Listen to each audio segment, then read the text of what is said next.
In Kearney Plaza, Chase peered down at Lucas, who had just been roughly thrown at his feet by Tim moments earlier. He watched as Lucas's head bobbed in fear. From below, Lucas dared not look up, but he could feel Chase's eyes burning holes in the top of his head. It was a warm, wet summer night, but he couldn't help but shiver. The two of them remained in silence for what seemed to him like an eternity. Finally, Chase broke the silence. "Why did you come for me? Who sent you?" It was Lucas's turn to speak. "Mr. Rothman," he said, his eyes still cast down. "Forgive me. It was a mistake."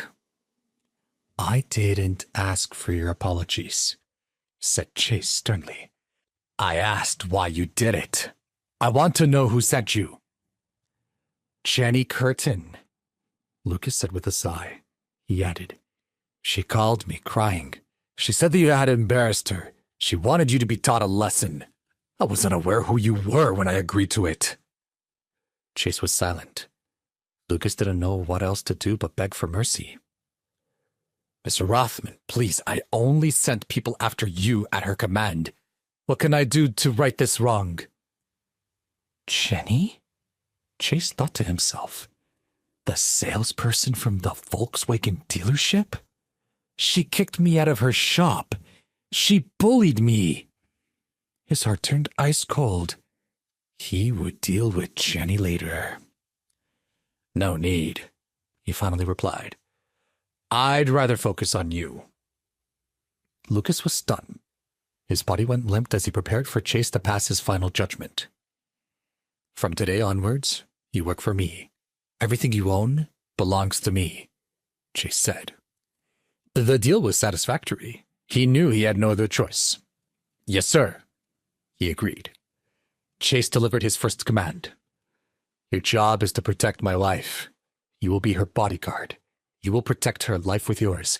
This is non-negotiable. Do you understand?" "Yes, sir," said Lucas. As far as assignments go, he'd done worse. Without waiting for a reply, he ran to the courtyard, grateful he would live to see another day. With that, Chase gestured to Tim that it was time to leave. "Mr. Rothman," said Tim, "why give him this job? Why not punish him and be done with him?" "It wasn't his fault," Chase replied. "He was just following orders, albeit bad ones. I won't punish someone out of proportion with their offense." Tim nodded his head in understanding. They both looked up to the sky and watched as it began to rain again. The day's events were finally at an end. Perhaps the rain would wash everything clean. At this moment, Chase's phone suddenly rang.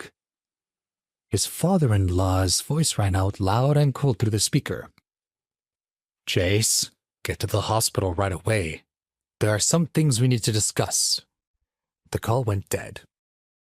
Chase stood there, frozen in place. He knew Jean didn't have anything nice to say. This wasn't going to be a pleasant visit. He sighed.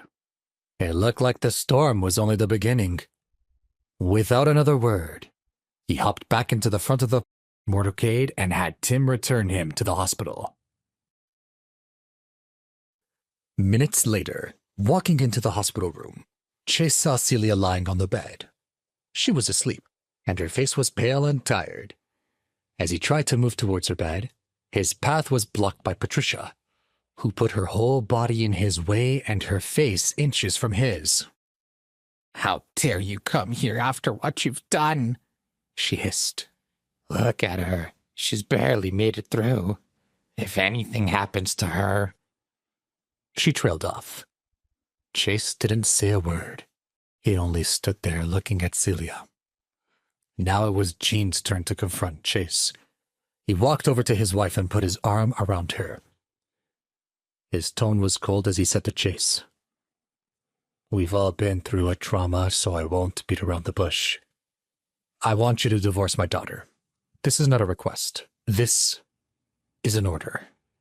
She deserves better than you. You may not have tortured yourself, but we all know it was your fault."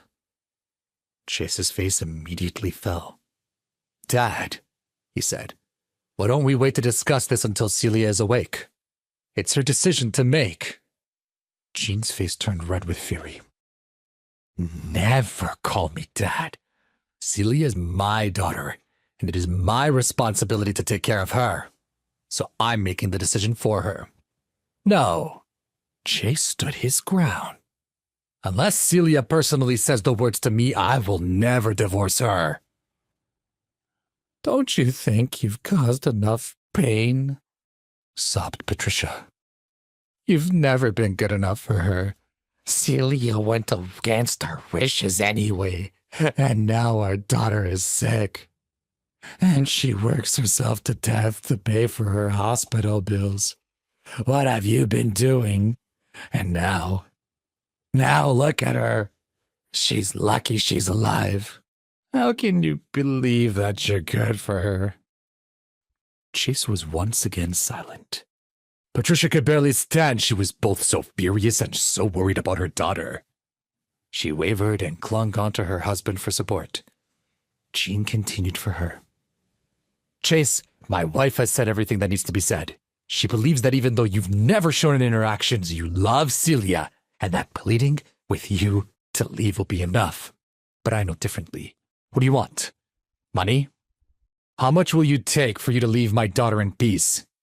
Jean interpreted Chase's silence as tacit consent as he made an offer. Would $200,000 be enough?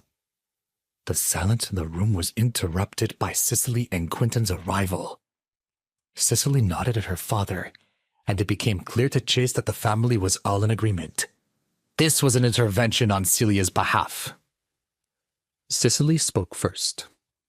I know you love my sister, but over the past few years, Chase, you know you haven't provided for her and your daughter like you should have. Celia has no future with you. If you really love her, then let her go. Take the $200,000 and start again somewhere new. While Cicely's words were said gently, Chase knew her better than that. He could see her staring at him in disgust. Next to her, Quentin flashed a sheepish grin. Chase, look at the facts, man. Everyone here thinks you're not any good for her. Isn't it possible that they might be right? Please subscribe to the Pocket FM YouTube channel and press the bell icon for instant notification. Check out our channel for more such exciting shows.